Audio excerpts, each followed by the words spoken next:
back to the motion pics.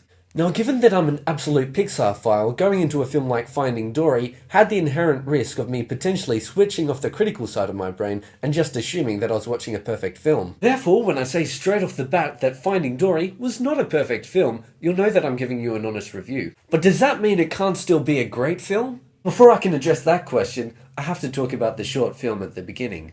Recently, I made a top 7 list of my favourite Pixar short films. Unfortunately, I made the video way too soon because this one's a cracker. All that you really need to know about it is that it would definitely make its way into a top 7 list of the cutest things I've ever seen on the big screen. Now that I've addressed the entree, let's talk about the main course. First of all, let's talk about the things that made it less than perfect. Now, the number 13 is considered an unlucky number for some reason, and it's been 13 years between Finding Nemo and Finding Dory. I'm sorry, but if you're superstitious, that's just going to be a negative for you. But as far as I'm concerned, that's not a genuine criticism. Plot holes, on the other hand, they can do a lot of damage. That said, you can still have a great film with a couple of plot holes here and there. Case in point, if you've seen The Lord of the Rings, one does not simply use the eagles as a deus ex machina. Plot hole. In fact, the turtles from Finding Nemo reminded me of those eagles from The Lord of the Rings. As much as I love these characters, their appearance in this film was a bit too convenient. Another problem I had with the film had to do with the pacing. Not that the pacing itself was an issue, but they caused problems because of the pacing. Now, the biggest challenge that the characters had to face in the first movie was how they were going to cross this huge, enormous ocean. The odds were truly insurmountable, and you really got this feeling that this fish would never find his son. And in Finding Dory, they have to travel even further, but it just takes them like 5 minutes. Okay, maybe in reality it took them a really long time, but you only see a few minutes of that on film. But the film fails to show you the weight of how incredibly expansive the ocean is for these tiny little fish, which is something that the first film did really, really well. I've got to say, I felt a little cheated at that point in time, but in lieu of the rest of the film, it actually makes sense.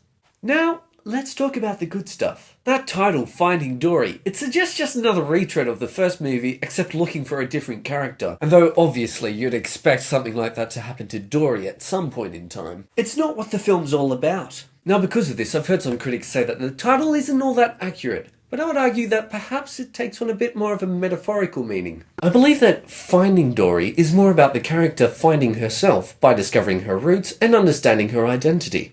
And this resulted in more of an original story that was actually worth telling. And this new story gave way to a whole new cast of entertaining and well-rounded characters. My favourite new character being Hank, the septopus.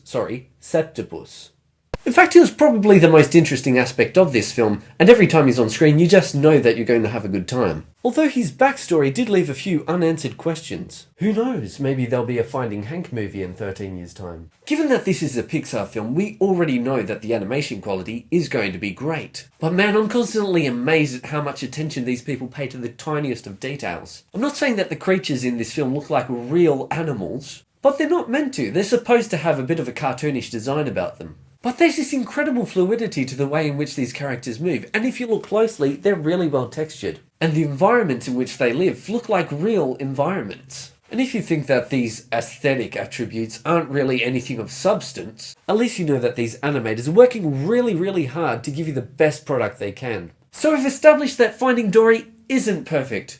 But is it great? With only the smallest hesitation, I feel confident enough to say Finding Dory was sensational. I know you're probably asking, but is it better than the first one?